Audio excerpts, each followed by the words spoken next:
Do you like fidget spinners? Fidget, fidget, fidget. And do you like to suck on things? Suck, suck, suck. Then you're in luck because we're making the world's first fidget spinner lollipop, the Fidget Pop.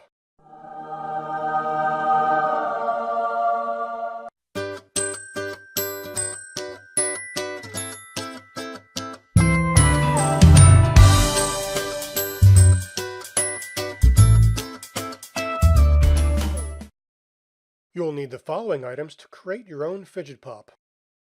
A candy thermometer. When making lollipops, as well as a variety of other types of candy, this is the appropriate type of thermometer to use. I prefer this type rather than this type.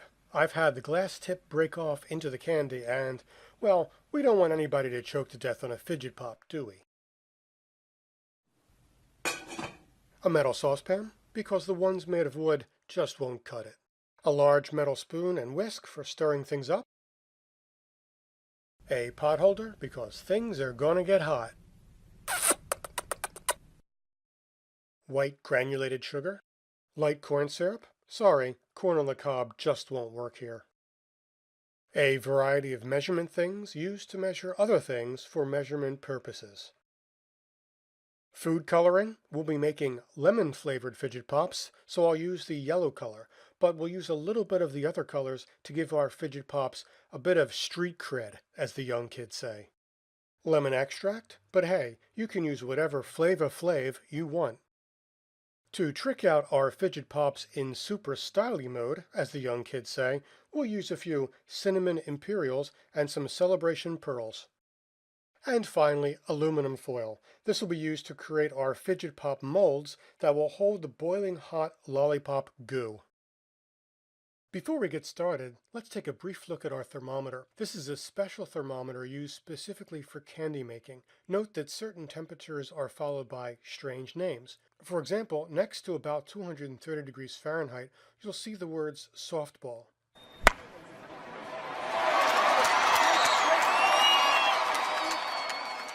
This indicates that the temperature of the mixture has reached the softball stage and has absolutely nothing to do with the sport. And 300 degrees Fahrenheit is called the hard crack stage. When making lollipops, the mixture must reach the hard crack stage. If not, you may just wind up with a nice bowl of lemon-flavored soup.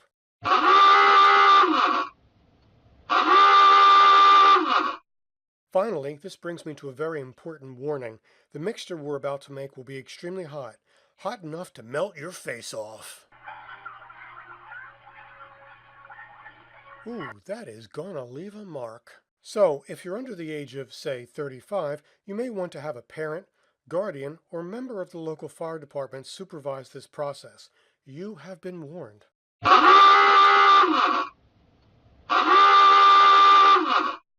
Now that we've dispensed with the face melting, let's make the Fidget Pop molds. First, place 3 pieces of aluminum foil, one on top of the other, on a table. Next, place a fidget spinner in the center and mold the aluminum foil gently around it. Press firmly to get the contours. Don't fold the aluminum foil around the top, just the bottom and sides.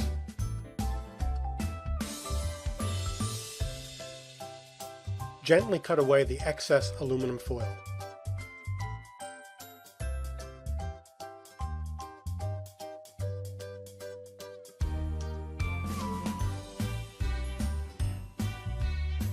Next, fold down the aluminum foil to create a strong outer edge, about ½ inch high. This will keep the molten hot lollipop goo inside the mold and not pour all over the place.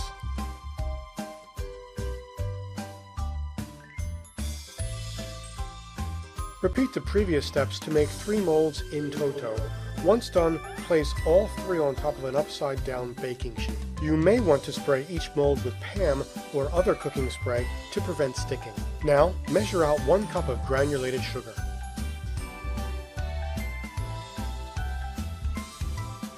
Which I measured out earlier. A ½ cup of water.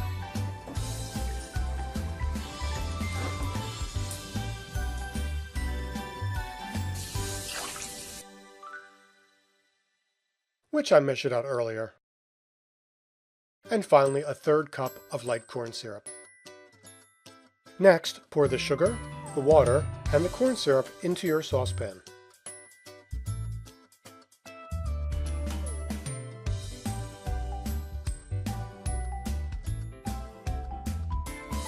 And mix it all up thoroughly. Attach the candy thermometer to the side of the pan, making sure that the bulb is immersed in the mixture. If using the bulb thermometer, make sure the tip does not touch the bottom of the pan, and light the burner to medium-high heat. At this point, don't touch the mixture. Keep a close eye on the thermometer though.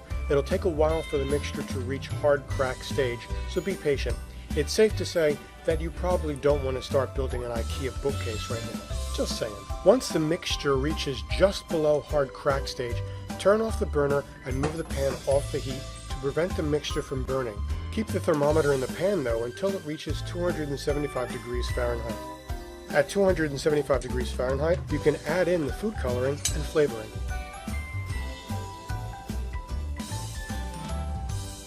And squeeze in a few drops of yellow food coloring. About 5 or 6 drops should be good.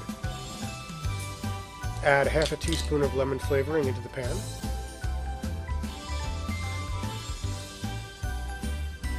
Stir the mixture carefully until the coloring is evenly distributed.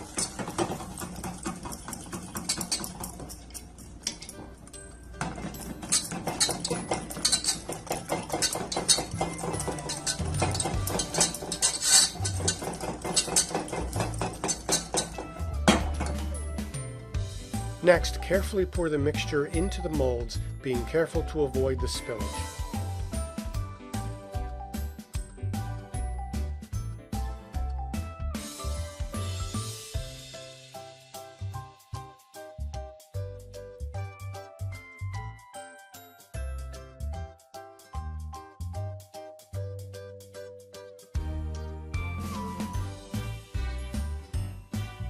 Using a pair of clean tweezers, decorate each fidget pop with cinnamon imperials and celebration pearls.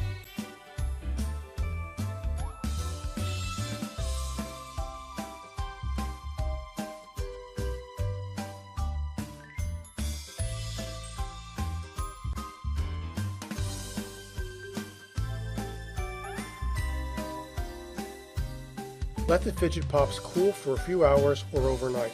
Carefully remove the aluminum foil and store in a cool, dry place like a plastic container or in an underground nuclear bomb shelter.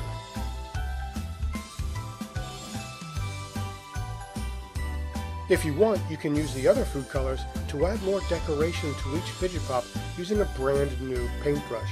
Dip the end of the paintbrush into the food coloring and use it to create a design onto each fidget pop.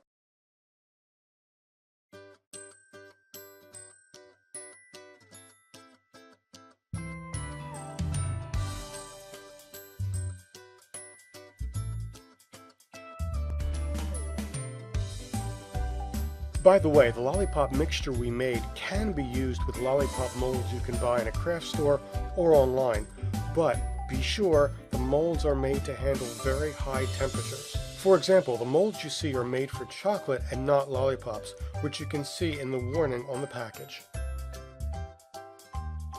Now, these molds are made for lollipops as indicated on the packaging.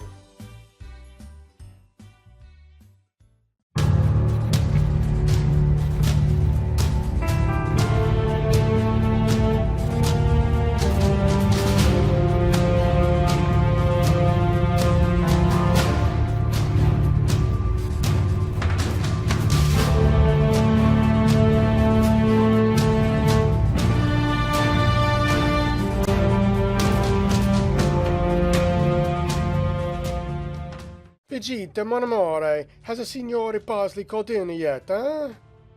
He's calling in now, Rudolfo. Bonjour, mes amis. Sorry to dispense with the formalities, but we have an alert from Fidget Central Command, and we need our best agents on the case. We don't know how this happened, but there's a dinosaur on the loose. He is destroying the city. His name is... Bob. Bob? You've been working on this script for 2 weeks and the only name you could think of is Bob? Sheesh. Vegeta is correcto. Everyone knows a dinosaur is called a dino. Ow, basta faluma. Please, you must focus. The last report from Central was he is headed your way. You must destroy him before he does some more damage to the city. Couchez avec moi. I wonder how long it'll take for Bob to get here. That was a fast, huh?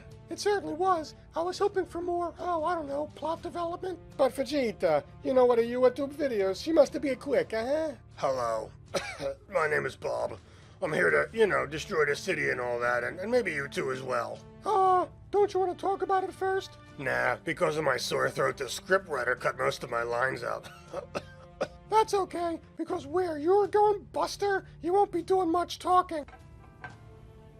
Hi-ya!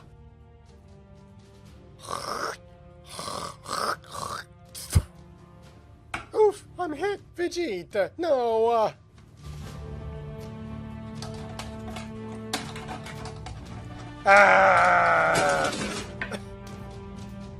Say arrivederci, punk.